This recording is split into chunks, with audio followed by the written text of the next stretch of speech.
I Googled how many people died at Woodstock 99 because I was like, after watching the documentary, I was like, three? well, we had to have like 4? 50 fatalities. In my mind, I was thinking there's got to be so many people. It was like 3 people that died, right? But there was a lot of women that were assaulted. There were a lot of people that were, I mean, it's awful, the crowd surfing. But when I think about all of this, and I think about the people who put the show on, you got to see the irony in the fact that, like, they were celebrating this thing that was all about sticking it to the man. Love. And then 30 years later, they're the man.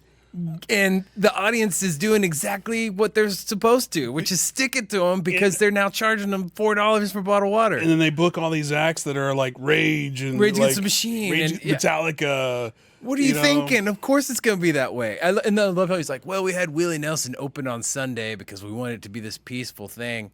And I'm just saying, I would have probably peppered in a whole lot more Willie Nelson type acts in between the middle. You know what I mean? I get they were trying to sell a show, but what I would have done is make Friday night.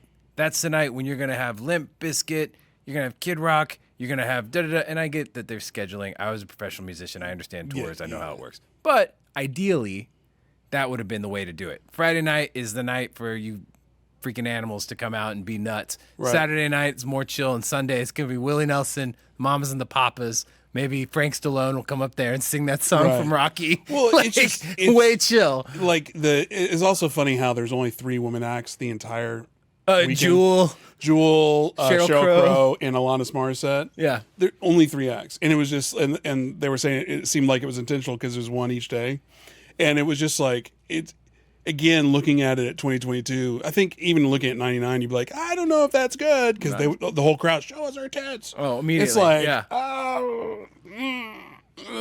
it's very throwing cringy. mud at Sheryl Crow and stuff. You're just like, God Almighty, what are you? Yeah, these are like professional musicians and like, not just professional. But I mean, here's the deal.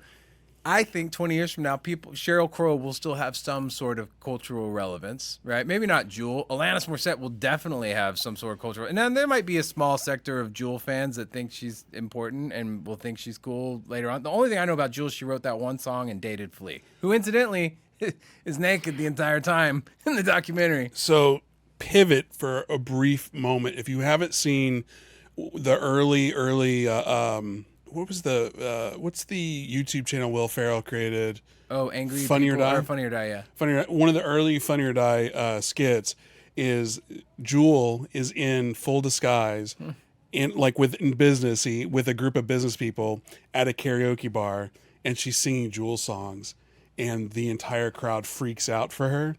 And then she goes away, changes into Jewel, goes up and sings Jewel song, and then everybody's like screaming for Karen. Like, you should go up there. And they're like, and they never told them that the other girl was her as well. It was just, that's pretty funny. It's like one of my favorite, like one of those types of things.